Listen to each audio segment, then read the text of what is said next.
Welcome back. Welcome back to Living in Mexico. I'm Ana Maria Salazar. Thank you. Thank you so much for joining us. If you've been following the news, and especially if you live here in Mexico City, I'm sure you've heard of this extreme, or I guess we could say an extreme drought that is affecting the city and the ability to assure a constant flow of water to most of those of us who live in Mexico City. But if you also add and you watch the weather patterns for the next couple of days, there is a situation where it appears that we're going to have extremely warm weather for Mexico City. I know it's not warm for other parts of the country, but for Mexico City, 30 degrees centigrade is actually pretty high, especially if there seems to be the lack of sufficient water for at least a portion of the population. Anyway, to talk about not only what's happening in Mexico City, but the fact that a big percentage of Mexico has been facing an important drought. Joining us today, you know him well, is Michel Rosengaus. He's the former head of the Meteorological Center here in Mexico. He's been joining us throughout the years. Michel, welcome to the show. Let's just start. Let's look at Mexico in general. Can you just put into context how dire the water situation is? Well, there is a product in the Meteorological Service webpage, which I recommend for everyone to know about it. It's called the Drought Monitor for Mexico, and it also has a drought monitor for North America, which if you are interested in parts of Mexico which, let's say, have a border with the United States and even Canada. So this shows that about 80% of the Mexican territory is under drought right now. Different levels of drought, different states have different levels of drought, but in general, it looks as a bad drought. Maybe not as bad as the 2011, 2012 drought, which up to this time was worse than the present one. But it looks bad, and some states which look especially bad are Sonora, Chihuahua, Durango, the Bajío region of Mexico, and also Michoacán doesn't look very good. There are other parts which are in a long-term drought and in a severe drought right now. But in general, I would say that this is 80% of the surface of Mexico. But the main fact here, or the main point I want to push, is that if we look at the drought monitor for Mexico of 1 year ago, which closed at the 15th of February of 2023, Mexico had already a condition of about 80% of the Mexican territory in drought. It was not as severe as it is right now. But this means that we have had at least 12 months of drought, which is strong enough for us to have been taken measures to contrarrest what we are looking at. So it's not a drought which comes from the lack of rainfall in the last few weeks or the last few months. It is a drought that comes really from the lack of rainfall during the summer rainy season.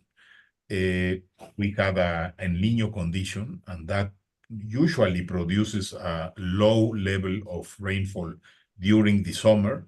And at the same time, it produces a higher than normal rainfall in winter. But that didn't happen this year. Even if we are under conditions of El Niño, the rainfall in winter was not above normal. I would say it was below normal. So let me ask you a couple questions about that before we start talking specifically, for example, what's happening in Mexico City. With the information we have right now, the fact that we did not have an extraordinary rainfall during this winter season, even though we had the El Niño effect, does that mean that we could expect that for the rain that is supposed to come during the summer season is very likely going to be less than other years because of the El Niño effect? Well, the forecast for El Niño is that we are going to go, let's say, into neutral conditions by the middle of the year, let's say June, maybe June, Mm-hmm. July. And later on, the forecast for El Niño shows that we were probably going to pass from neutral to La Niña conditions, the opposite of El Niño, Mm-hmm. before the end of the rainy season, which means, in general terms, that we can expect good rainy season. But Mm-hmm. again, this is something which is beyond the horizon of forecast of a capable forecast of the models right now. We should Mm-hmm. not try to forecast what's going to happen in detail Mm-hmm. longer than maybe 3 months in the future.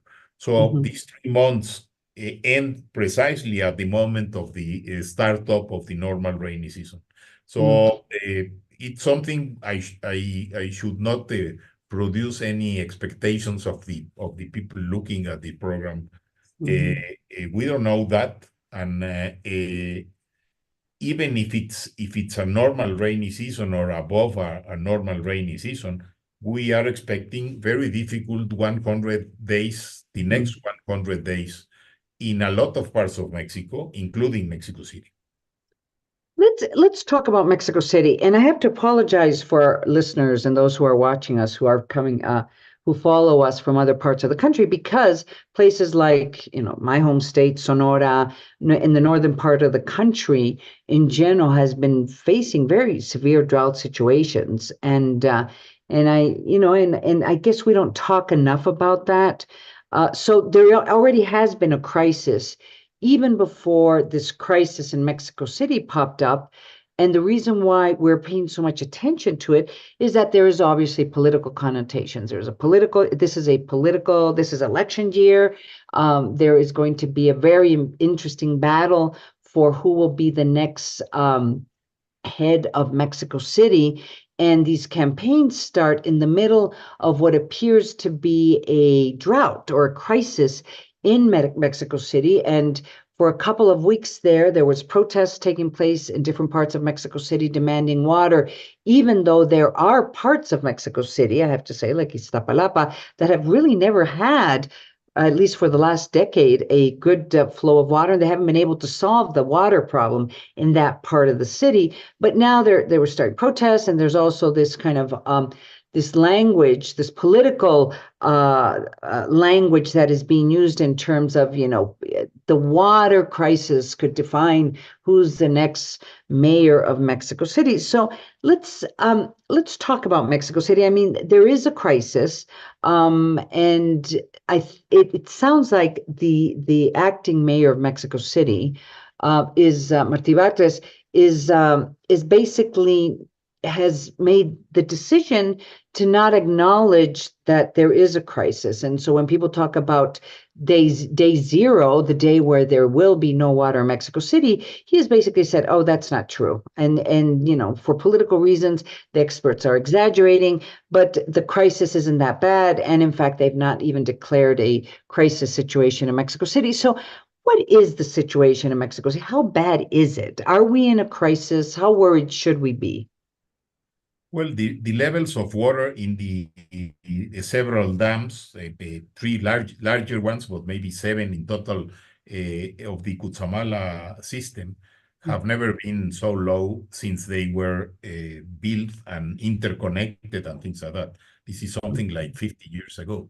So in that sense, the Cutzamala system is in a very bad crisis right now. The worst it has had since it existed. So it's true that it's not the total amount of water, of potable water that Mexico City or the Valley of Mexico needs. It's only about 20, maybe 25% in some moments of the year, the water that the city requires. But the fact is that the underground water, which is the other big source of water, has already been overexploited since 100 years ago. So can we pull more water from the underground in Mexico City? In the short term, yes, we can pull more water faster and we can maybe compensate for a little bit of the 20% lack of water we are going to have from the Cutzamala system. But this is not something which is a sound decision for the long term, in the sense that pulling more water from new wells is equivalent to sipping water from instead of one straw in a glass, sipping from 10 straws in a glass. The total amount of water in the glass does not change. It just what changes is the speed at which you can draw the water. That's it. So is it manageable? I think it's manageable if the population of Mexico City actually understands that we are in a crisis and takes care of making a much more efficient use of water. For example, in general, if we are in a part of the city where water is available, we are using about 300 liters per person per day. And the amount of water that Europe uses is about 150. So there is a space where something can be done by the population in itself. But not acknowledging that we are in a crisis is not something which I believe is a good thing. I mean, the government has the tools necessary to avoid that the crisis is visible by the population in the short term. But that doesn't mean that there is no crisis. I mean, the physical crisis is there, and it doesn't have anything to do with the government or anything like that. It has to do with natural variations of the climate. So how long can they use the short-term solution, in which, as you describe it, you put in the 10 straws into these wells and bring out more water? Can that go on for months? I mean, can this take, clearly probably can take the city through the elections and possibly until next year? I mean, at what point this doesn't help solve the short-term crisis? How long can it go? I think it can go all the way to the starting up of the rainy season. So it is possible to do that, but you have to remember that we are already overexploiting the underground water in the Mexico City Valley. So this solution short term is something which will produce a problem in the future, or it will increase the size of the problem in the future, because at some point we are going to need this. It is said that the underground water, we draw water from the underground aquifers at twice the pace that it is renovated by the nature. So we have been doing this for maybe 100 years. So the condition of the underground water is very much lower than it should be.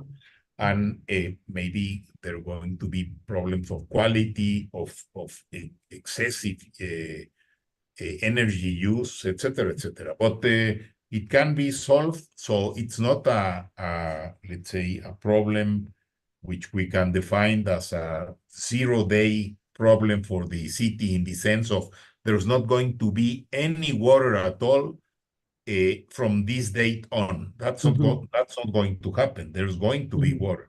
But again, not enough water, not what we are used to, and the problem is not going to be solved easily. Remember that even if we have good conditions of rainfall after the rainfall season starts, the Cutzamala system will not come back to the regular levels immediately. It's going to take maybe 1 or 2 years to put the Cutzamala system operation under the regular conditions. And that's assuming that we have rainy seasons which are from regular, normal, to more to rainier than normal. See, that's a very important caveat. It's assuming that we're going to have regular rainy season or that we'll have a good rainy season. I mean that, and I guess that's what's so concerning about this debate right now, because the drought has been going on for a while in Mexico, and it's not been on the forefront of the conversations, or at least the priorities of the government, of this government, the President Manuel Lopez Obrador's priorities. So what happens now? I mean, just assuming there is a drought, and in the case that perhaps we don't have excellent rainy season, what is the next president going to do? Well, I believe that the way to be, you have to look for robust solutions. Robust Mm-hmm. solutions in this sense means that the city requires to have available more sources of potable water than what Mm-hmm. the city uses at some point. That Mm-hmm. doesn't mean that you will use all of the sources available, but Right. you have to have the infrastructure to be available to use it in an emergency or in a bad year. So the problem is that we don't have a lot of infrastructure built besides Mm-hmm. what I already mentioned right now. So we have sources which, in the best of cases, can allow for the 100% of the requirements of the city. But that's not robust in the sense that in the long term, we will have problems. Another thing which is very important is that almost all water available for Mexico City, surrounding Mexico City, is about 1,000 meters below the level of the city. Not the level of the city, the level of the mountains which surround the city. So Wow. all water that you have to pump, that you have to bring to Mexico City, have to be pumped at least 1,000 meters in order for them to be available to go down to Mexico City by gravity. Mm-hmm. So that means a lot of energy use, a lot. We already in Mexico use about 10% of the of the energy in Mexico in pumping water, not only Mexico Mm-hmm. City water, but pumping water. And all solutions that have been considered will have to have investments to be able to do that. Again, not the best of conditions, but maybe allowing the Mexico City capital, the capital of Mm-hmm. Mexico, to grow to 22 million people was not the best, Mm-hmm. What? let's say, Wow. planning we could do. Right. One last question, and I really appreciate you joining us today, Michael Rosengaus. He was former head of Mexico's Meteorological Center. He's been joining us throughout the years. One last question: how crazy is this idea that was presented by President Manuel Lopez Obrador to bring water from southern Mexico up into northern Mexico? I mean, it may not be that crazy. It's just that it's going to require a lot of infrastructure. What are we talking about here? Well, I think that you have to consider this the price of the water. I mean, it doesn't matter if the water is charged to the user or not, but there is Mm-hmm. a price to the water. Someone pays for Right. the water that has to be brought from outside. So this the price, usually we are in the order of 10 pesos per cubic meter of price in Mm-hmm. Mexico City. This is not going to be able to support something like bringing water from Mm-hmm. the places where water is much more available than in Mexico City. We'll have to do that at prices which are completely outside of the 10 pesos per cubic meter. How much? Let's say an order of magnitude higher, 100 pesos per cubic meter. Mm-hmm. So it is, I mean, can it be done? I'm an engineer. Politicians ask engineers, can this be done? And the answer is yes, of course it can be done. But what are the consequences of doing it? The Yeah. consequence in this case is that your investment has to become enough to be able to pay maybe 10 times the price of water that we are paying That right now. people take today. Wow. Michel Rosengaus, former head of Mexico's Meteorological Center. It's always great to have you joining us here on Living in Mexico. Thank you so much. You're welcome. See you. See you soon. We're going to go to a break. I'm Ana Maria Salazar, and you're listening and watching Living in Mexico. Don't go away. I'll be right back.